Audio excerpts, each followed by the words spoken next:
कब सुना जाता है? अंतिम समय में गीता सुना जाता है। सही है गलत है? लेकिन जीवन भर नहीं रहे रीता और मरे बेर सुनते गीता। जीवन भर नहीं रहे रीता और मरे बेर जावा रे महाराज बलाक लावा रे गीता सुनाही, तुलसी दल देवा, गंगा जल देवा। तो भाई मरने के समय ना, मरने के समय 1000 बिच्छू के मारने के समान कष्ट होता है आदमी को।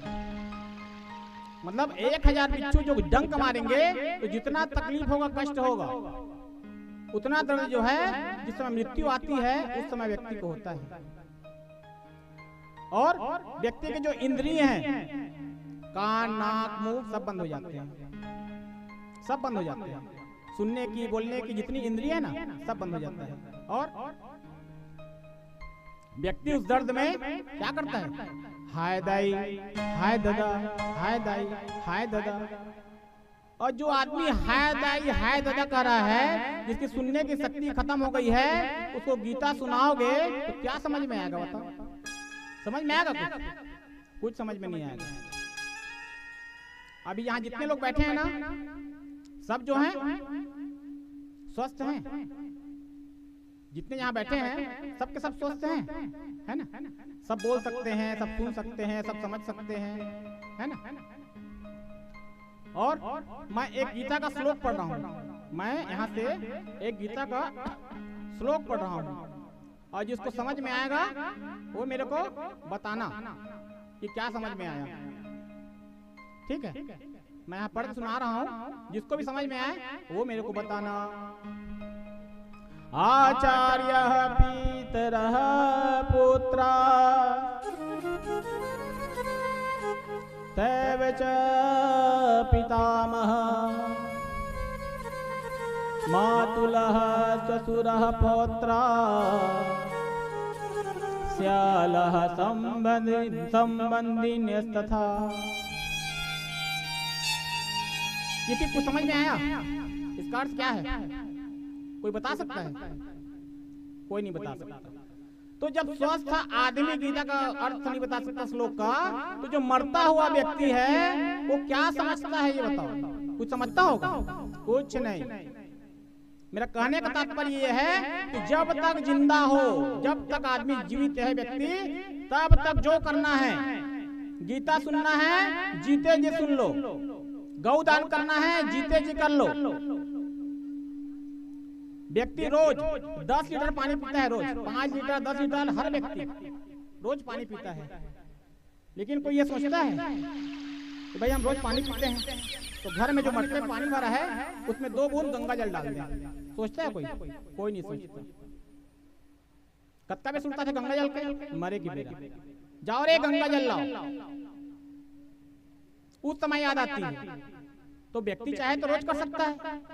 भाई परीक्षित को श्राप मिला 7 दिन में मरने का, हम सब क्या 8 दिन में मरेंगे? नहीं, हम लोग भी 7 दिन में मरेंगे।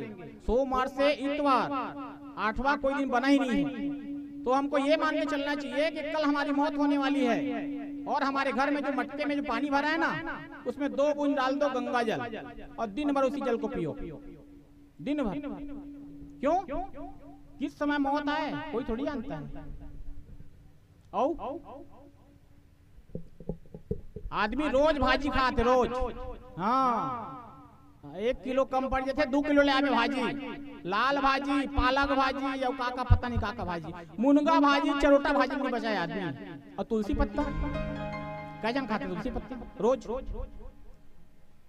है ना? वो गिनती में 100% में 1% आदमी, है ना? और 99% नहीं खावे। और भाजी ला देवे तो 2 पे 3 पे ले ली आउदे भाजी के, लेकिन तुलसी पत्ता नहीं खावे। तो व्यक्ति को जो है अपने घर के जो पानी वाला मटका है, जिसमें बर्तन में पानी रखते हैं, उसमें रोज जब पानी भरो तो 2 बूंद गंगा जी का डाल दो, और नित्य आदत बनाओ कि तुलसी महारानी का आधा छोटा सा पत्ता ले लो और रोज खा लो, रोज। इससे क्या होगा, इससे जब तुम्हारी मृत्यु आएगी ना, तो न पंडित को बुलाना पड़ेगा, न तुलसी पत्ता देना पड़ेगा, न गंगा जल देना पड़ेगा। क्यों? क्योंकि उस दिन आप खा पी रहोगे, आप तुलसी पत्ता भी खा लिए रहोगे, आदत रहेगा रोज का, तो गंगा जल भी पी लिए रहोगे। और गीता, गीता घर में पढ़ो, रोज रोज पढ़ो गीता।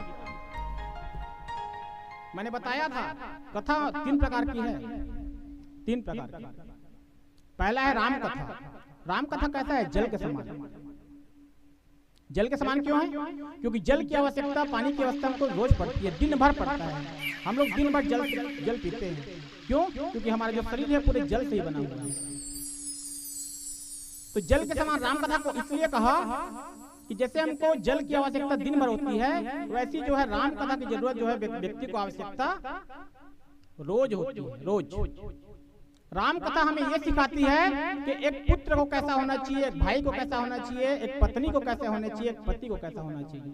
ये हमको रामचरितमानस सिखाती है, इसलिए उसको जल कहा गया। और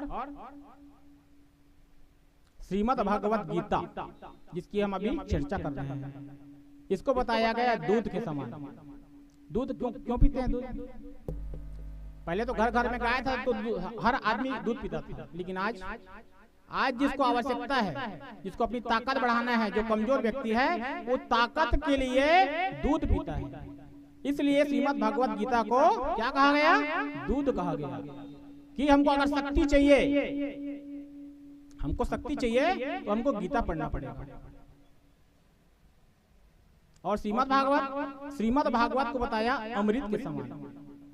अमृत पीने से आदमी अमर हो जाता है, और श्रीमद् भागवत सुनने से व्यक्ति का जो मृत्यु का भय है वो खत्म हो जाता है।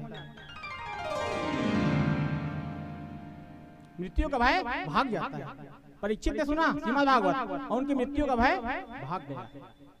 तक्षक आया, उनको काटा, लेकिन उनको कुछ भी पता नहीं चला। श्रीमद् भागवत गीता में भगवान श्री कृष्ण ने क्या कहा अर्जुन को?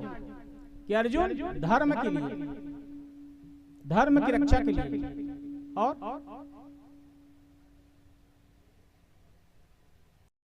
बैठे हुए हैं। गीता कितने का आता है? 5 रुपए 10 रुपए का। हर व्यक्ति जो है गीता ले सकता है, और जरूरी नहीं है कि संस्कृत में पढ़ो, जरूरी नहीं है, संस्कृत और हिंदी दोनों में आता है। हर व्यक्ति गीता रखे घर में, और जब टाइम मिलता है, कोई निश्चित टाइम नहीं है, जिस समय टाइम मिले, जब टाइम मिले, उस गीता को पढ़ो और पढ़ करके समझो। क्योंकि रामायण को समझना आसान है। रामचरितमानस जो लिखे तुलसी बाबा ने ना, वो अवधि में इसीलिए लिखा कि घर घर में रामायण जाए और घर घर के व्यक्ति समझ जाए। तो रामायण को समझना आसान है, रामचरितमानस को। श्रीमद् भागवत को समझना आसान है, लेकिन गीता को समझना बहुत ही मुश्किल है, बहुत ही मुश्किल। क्यों? क्योंकि गीता में पूरा ज्ञान भरा हुआ है, पूरा अध्यात्म बना हुआ है। अभी गीता के बात करूं तो आधा जन मतलब नींद आया लगी। अभी गीता सुनाऊं ना तो आधा मतलब नींद आया लगी। हाँ, तो महाराज का बड़ा थे आज के। हाँ, रोज तो बढ़िया कथा बता दी सब है, आज पता नहीं का उपदेश देवा थे। तो गीता में ज्ञान भरा हुआ है। इस धरती पे 2 गंगा, 3 गंगा,